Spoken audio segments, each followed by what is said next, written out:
뭐 그런 거 중에서 이제 민선수용군 뭐 이런 데를 독립시켜달라. 뭐 그런 요구도 있었던 것 같아요.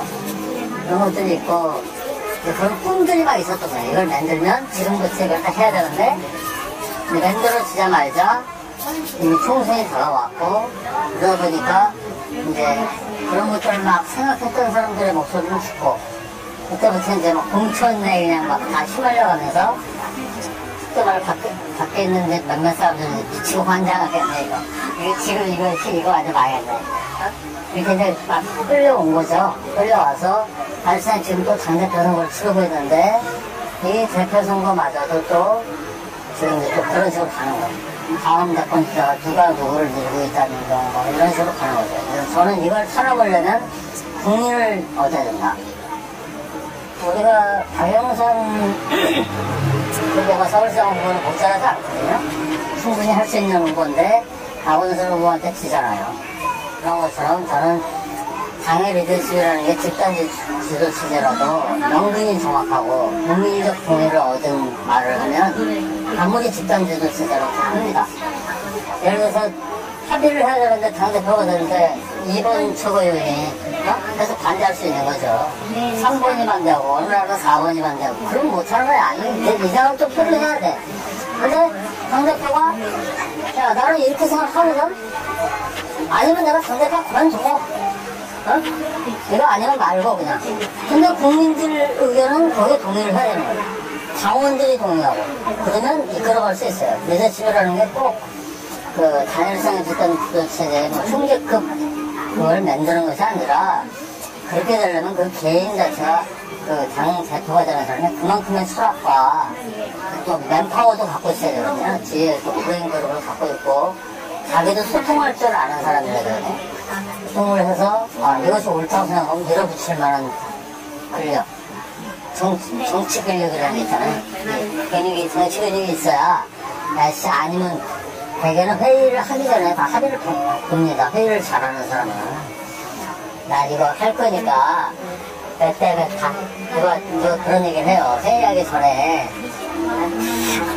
얘기를 해가지고 회의 딱 들어가면 몇 대 몇인데 이미 결론이 나 있다는 거예요. 그래서 얘기 던져놓고 야 만장일치로 하지. 이미 몇 대 몇으로 기울어져 있거든. 그럼 웃고 그냥 그런 거 대표님 마음대로 하세요. 뭐 이렇게 해갈 수 있는 리더십도 필요하고 그런 의미에서는 이제 앞으로의 리더십은 사회자 리더십이다. 사회자를 잘 보는 사람이에요. 의제를 툭 던져서 말을 이끌어내고 결론을 자기가 원하는 쪽으로 끌고 오는 거죠. 아까 네 가지 제가 아까 미국이 과연 가능한가 제가 이제 외국의 사례를 하나를 공유해서 공통적인 겁니다. 집권에 성공한 미국, 영국, 독일 이 세 가지 공통점이 있더라고요. 제가 네 가지가 있는데 이게 뭐냐면 아까 처음에 제가 잠깐 언급을 드렸던 것처럼 중앙당, 원내, 지자체 밀접한 연기구의 하에서 정책이 됐던 뭐가 됐든 모든 걸 똑같이 하는 겁니다. 행동을 같이 하는 거죠. 그래서 성과를 축축시키고 성과를 홍보하는 거예요. 첫 번째. 그래서 결국 거기에 대한 핵심적인 국민한테 던지는 메시지는 뭐야? 우리는 이미 준비되어 있다. 첫 번째. 두 번째는 우리의 아젠다에 집중해요. 우리의 아젠다. 상대방 아젠다가 아니라 그렇죠. 상대의 중심을 우리가 가져가야 되니까 우리의 아젠다에 집중해요. 이노 이슈에 좀 집중하라는 거죠. 분명히 있습니다, 저는. 우리가 실제로 했던 것도 있고, 저쪽을 따라가게 하지만. 근데 이제 이 차별화하면서, 차별화가 필요한 거잖아요. 저는 이렇게 봐요. 이슈라는 것도 두 가지가 있거든요. 포지션 이슈라는 게 있고, 관련수 이슈라는 게 있어요.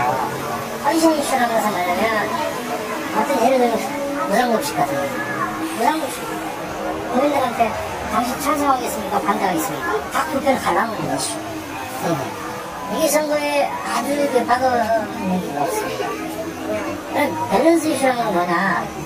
자, 이제 예를 들어 보편적 복지가 우리가 이야기했지만 보편적 복지에 대해서 새누리당 가서부터 국민을 통치한다고 얘기를 하거든요. 그러면 국민들 인식이 확장이 된 거예요. 그래, 예전에는 야, 이게 지원도 많이 들고 그러니까 어떻게 법을 잘 수 있어?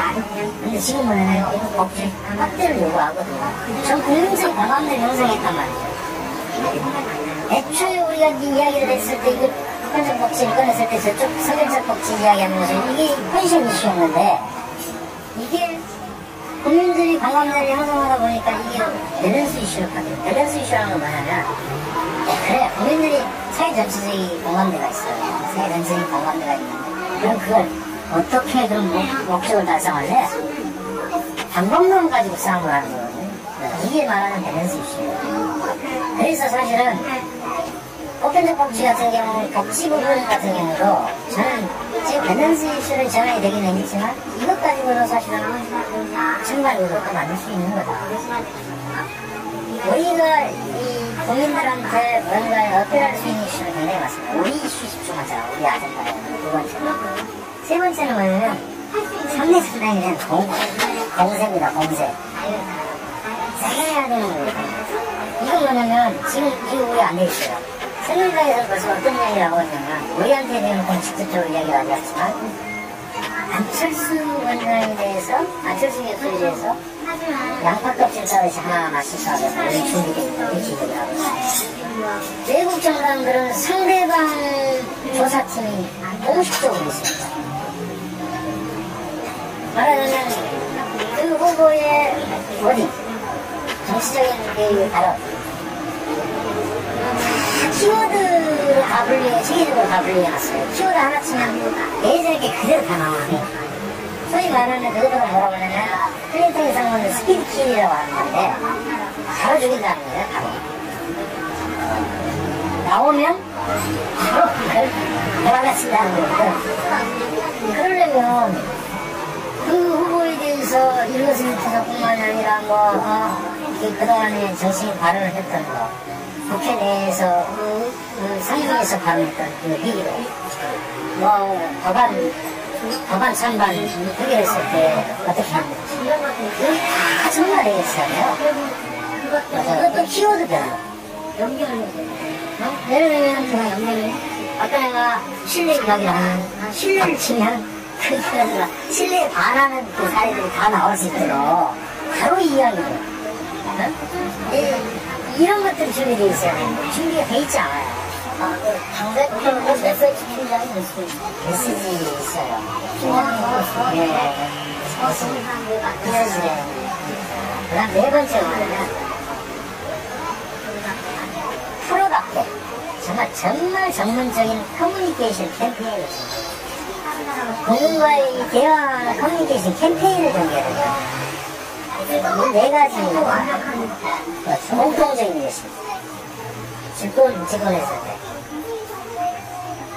여기에 중요한 걸 또 하나 붙인다 그러면 아까 말하는 소위 말하는 유능한 정당의 프로필을 합니다.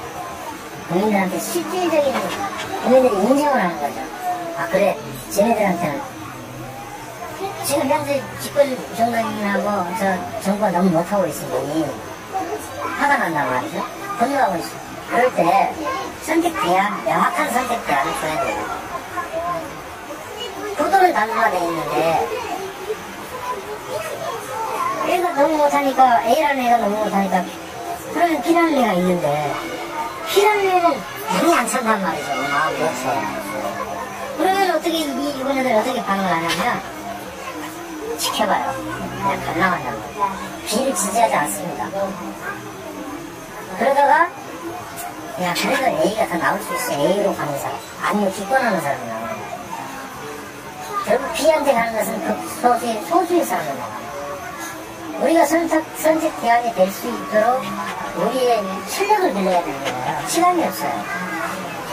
그렇다고 보면 우리가 실력 있다고 생각하면 내가 A라는 애한테 실력을 내기 때문에 B한테 바로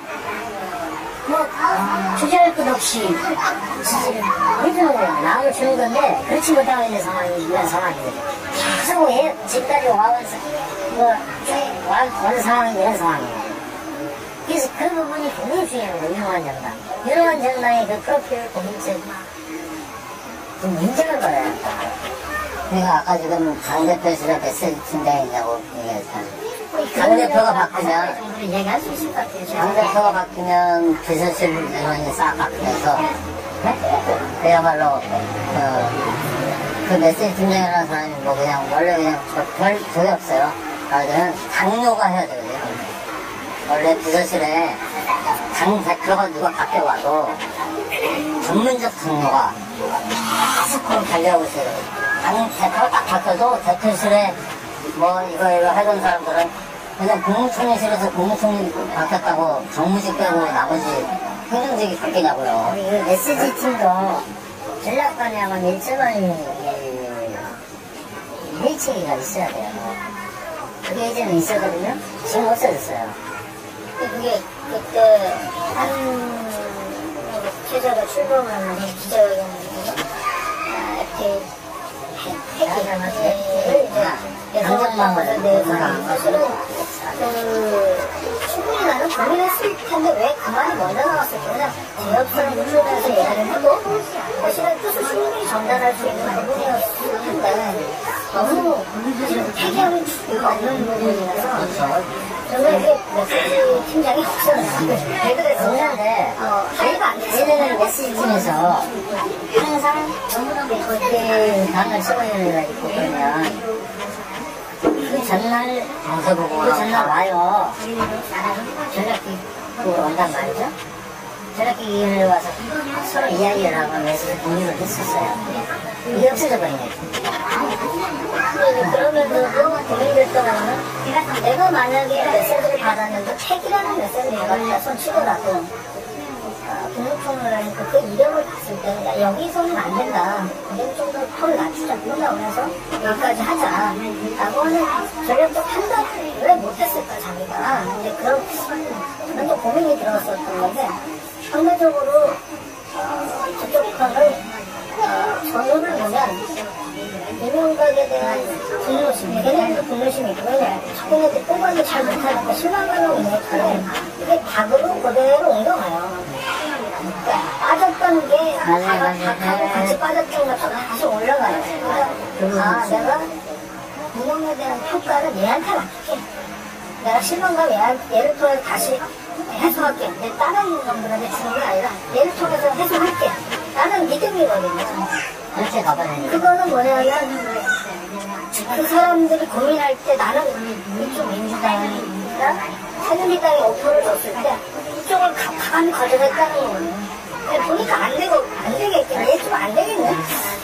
너무 심했네. 뭐 이런 얘기를 할 수 있는 거예요. 근데 박근혜의 가장 좀 문제는 뭐 다 좋은데 여자라는 부분이 남성 유권자들에서 보수층에서는 그런 게 있고요. 그러니까 그런 약간의 주저함이 있었는데 이제는 이제 그런 게 없어진 거예요. 믿을 수 있고 믿어주면 얘가 못했던 부분까지 왕창 잘하겠지 라고 하는 부분이 그야말로 한국의 대처 하나 나오겠어. 근데 그 과정에서 사실 좀 안타까운 건 뭐냐면 우리는 이 정권에서 계속 문제 제기를 했던 절차적인 민주성을 담보해라. 산업을 하든 뭘 하든 좋은데 절차를 따라서 진행을 해라. 이런 건데 이거 다 생략하고 어떤 일들로든 다 자기가 알아서 산업을 해주니까 이건 아니다. 아무리 하는 입장에서도 절차적인 민주성에 대해서 우리는 누차에 고민을 해왔고 그런 것들이 나는 반영돼 있을 거라고 생각을 해요. 이번에 또 바뀌어야 된다. 말도 안 되는 부분들의 부패, 비리 이런 건 많지만 문제는 그 안에 있는 내재적인 노무현이가 세웠던 어떤 절차적인 면에서 다잘 날려가는 이 문제는 정권이 바뀌고라도 이건 아닌 것 같은데 라거나 의구심을 해소시켜줘야 되는데 그런 부분에 대해서 사실은 우리가 많이 좀 말을 못했던 것 같아요. 강정이나 뭐 이런 부분에서 과거에 네가 했던 말인데 왜 번복하고 이러면서 그냥 절차적인 민주성인데 이건 다 없어졌는데 문제는 사실은 그 문제를 바라볼 때 많이 고민을 못할 부분이겠구나 이게.